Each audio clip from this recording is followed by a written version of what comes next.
आज लोगों को तनाव मुक्त और तनाव मुक्त रखने के लिए ध्यान के कई प्रकार और तकनीक उपलब्ध हैं। बहुत से लोग अब धीरे धीरे अपने दैनिक जीवन में ध्यान गतिविधियों के महत्व को महसूस कर रहे हैं। यहाँ तक कि डॉक्टर भी अब इसे अवसाद जैसे कुछ स्वास्थ्य विकारों के इलाज के लिए एक अच्छे तरीके के रूप में स्वीकार करने जा रहे हैं। ध्यान गतिविधियों को एक कला माना जाता है जिसकी अक्सर लोग प्रशंसा करते हैं। अभ्यास का एक नरक आपको इस कला में परिपूर्ण बना सकता है। आपको धैर्य और अभ्यास के माध्यम से ध्यान के वास्तविक स्वामी के रूप में माना जाएगा। यदि आप वास्तव में ध्यान की कला में पूर्णता लाना चाहते हैं तो आपको दृश्य कला में निपुण बनना होगा। विजुअलाइजेशन आमतौर पर कमोबेश हर व्यक्ति द्वारा उपयोग की जाने वाली कला है। हालांकि यह कला ज्यादातर बच्चों के भीतर ही चिह्नित होती है। जैसे जैसे वह बड़ा होता है, व्यक्ति द्वारा विजुअलाइजेशन की तकनीक का कम उपयोग किया जाता है। आमतौर पर बच्चे जंगली कल्पनाओं और कल्पनाओं से भरे होते हैं।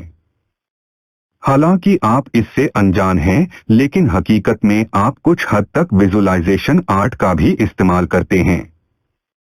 ध्यान को सफलतापूर्वक करने के लिए आपको बस अपनी विजुअलाइजेशन की क्षमता को बढ़ाने की आवश्यकता है।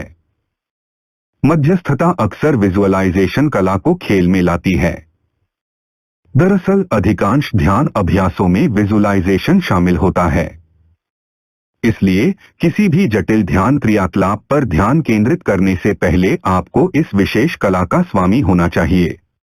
कुछ लोगों का मत है कि विजुअलाइजेशन कला में आसानी से महारत हासिल की जा सकती है, और यह कुछ हद तक सही भी है। इसके विपरीत कुछ व्यक्तियों को इस कला को सीखने के लिए वास्तविक संघर्ष की आवश्यकता होती है। अभ्यास ही एकमात्र ऐसी चीज है जिसके माध्यम से आप विजुअलाइजेशन कला में महारत हासिल कर सकते हैं।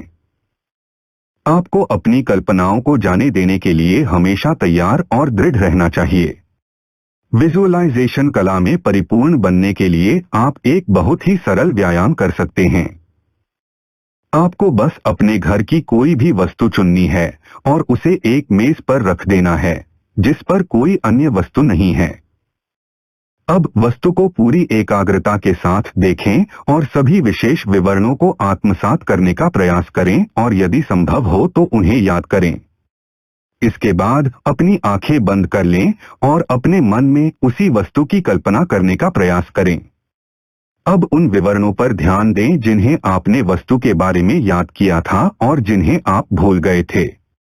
इसके अलावा व्यायाम के बारे में अपनी भावनाओं पर ध्यान दें, या तो आप आनंद महसूस करते हैं या तनावग्रस्त हो जाते हैं। अब पिछले एक के विवरण को साफ करने के बाद एक नई वस्तु पर ध्यान दें। उसी प्रक्रिया को दोहराएं और फिर से वही प्रश्न अपने आप से पूछें। किसी वस्तु के बारे में सभी प्रासंगिक जानकारी पर हमेशा ध्यान दें। पूरा होने के बाद आप महसूस करते हैं कि वस्तु के विवरण को याद करते समय कुछ अंतराल थे जो आपकी कल्पना शक्ति से भर गए थे। विजुअलाइजेशन कला शुरुआती लोगों के लिए काफी तनावपूर्ण है, लेकिन उन्हें इसके बारे में चिंतित होने की आवश्यकता नहीं है क्योंकि इसे सामान्य संकेत माना जाता है। ये तनावपूर्ण भावनाएं जल्द ही समाप्त हो जाएंगी और आप विजुअलाइजेशन संबंधी व्यायाम पूरी आसानी से कर सकते हैं। इसलिए बस अच्छा अभ्यास करते रहें और केवल कुछ कठिनाइयों के कारण इसे छोड़ने के बारे में कभी न सोचें।